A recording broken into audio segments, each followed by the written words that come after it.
ਸੰਯੁਕਤ ਕਿਸਾਨ ਮੋਰਚੇ ਦੇ ਸੱਦੇ ਤੇ ਪੰਜਾਬ ਦੇ ਸਾਰੇ ਜ਼ਿਲ੍ਹਿਆਂ 'ਚ ਕਰੀਬ 2000 ਥਾਵਾਂ ਤੇ 32 ਕਿਸਾਨ ਜਥੇਬੰਦੀਆਂ ਦੀ ਅਗਵਾਈ ਹੇਠ 2 ਘੰਟਿਆਂ ਲਈ ਡੀਜ਼ਲ, ਪੈਟਰੋਲ ਅਤੇ ਰਸੋਈ ਗੈਸ ਦੀਆਂ ਕੀਮਤਾਂ 'ਚ ਵਾਧੇ ਖਿਲਾਫ ਰੋਸ ਪ੍ਰਦਰਸ਼ਨ ਕੀਤੇ ਗਏ।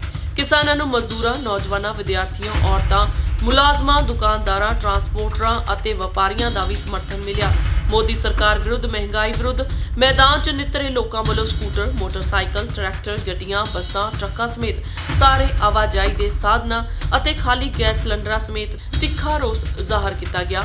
ਵੱਖ-ਵੱਖ ਥਾਵਾਂ ਤੇ ਸੰਬੋਧਨ ਕਰਦਿਆਂ ਕਿਸਾਨ ਆਗੂਆਂ ਨੇ ਕਿਹਾ ਕਿ ਲੋਕਤੰਤਰੀ ਢੰਗ ਨਾਲ ਚੁਣੀ ਗਈ ਕੇਂਦਰ ਦੀ ਮੋਦੀ ਸਰਕਾਰ ਲੋਕਾਂ ਦੀ ਬਜਾਏ ਮੁੱਠੀ ਭਰ ਘਰਾਣਿਆਂ ਲਈ ਕੰਮ ਕਰ ਰਹੀ ਹੈ।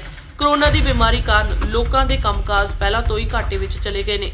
ਦੂਜੇ ਪਾਸੇ ਦਿਨੋ-ਦਿਨ ਵਧਦੀਆਂ ਪੈਟਰੋਲ, ਡੀਜ਼ਲ ਅਤੇ ਰਸੋਈ ਗੈਸ ਦੀਆਂ ਕੀਮਤਾਂ ਲੋਕਾਂ ਉੱਤੇ ਹੋਰ ਬੋਝ ਪਾ ਰਹੀਆਂ ਨੇ।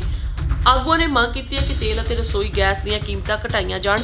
ਪੰਜਾਬ ਭਰ 'ਚ ਹੋਏ ਵੱਡੇ ਇਕੱਠਾਂ ਨੂੰ ਸੰਬੋਧਨ ਕਰਦਿਆਂ ਕਿਸਾਨ ਜਥੇਬੰਦੀਆਂ ਤੇ ਹੋਰਨਾਂ ਵਰਗਾਂ ਦੇ ਆਗੂਆਂ ਨੇ ਮੰਗ ਕੀਤੀ ਕਿ ਤੇਲ ਖੇਤਰ ਨੂੰ ਸਰਕਾਰੀ ਕੰਟਰੋਲ ਤੋਂ ਖਤਮ ਕਰਕੇ ਨਿੱਜੀ ਖੇਤਰ ਹਵਾਲੇ ਕਰਨ ਦੀ ਨੀਤੀ ਰੱਦ ਕੀਤੀ ਜਾਵੇ। ਸਾਰਾ ਤੇਲ ਉਤਪਾਦਨ, ਵਪਾਰ ਅਤੇ ਵੰਡ ਪ੍ਰਣਾਲੀ ਜਨਤਕ ਖੇਤਰ 'ਚ ਲਿਆ ਕੇ ਨਿੱਜੀ ਤੇਲ ਕੰਪਨੀਆਂ ਦਾ ਕੌਮੀਕਰਨ ਕੀਤਾ ਜਾਵੇ ਅਤੇ ਤੇਲ ਪਦਾਰਥਾਂ ਤੇ ਮੜੇ ਨਜਾਇਜ਼ ਟੈਕਸ ਰੱਦ ਕੀਤੇ ਜਾਣ।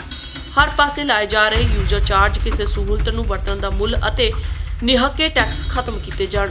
ਉਹਨਾਂ ਮੰਗ ਕੀਤੀ ਕਿ ਵੱਡੇ ਤਨਾੜਾ ਅਤੇ ਕੰਪਨੀਆਂ ਤੇ ਸਿੱਧੇ ਟੈਕਸ ਲਗਾ ਕੇ ਸਰਕਾਰੀ ਖਜ਼ਾਨੇ ਭਰੇ ਜਾਣ। ਹਰ ਸਾਲ ਵੱਡੇ ਤਨਾੜਾ ਅਤੇ ਕੰਪਨੀਆਂ ਨੂੰ ਦਿੱਤੀ ਜਾਣ ਵਾਲੀ ਲੱਖਾਂ ਕਰੋੜਾਂ ਦੀ ਟੈਕਸ ਛੋਟ ਬੰਦ ਕੀਤੀ ਜਾਵੇ ਤੇ ਤੇਲ ਪਦਾਰਥਾਂ ਦਾ ਮੁੱਲ ਲਾਗਤ ਅਨੁਸਾਰ ਤੈਅ ਕੀਤਾ ਜਾਵੇ।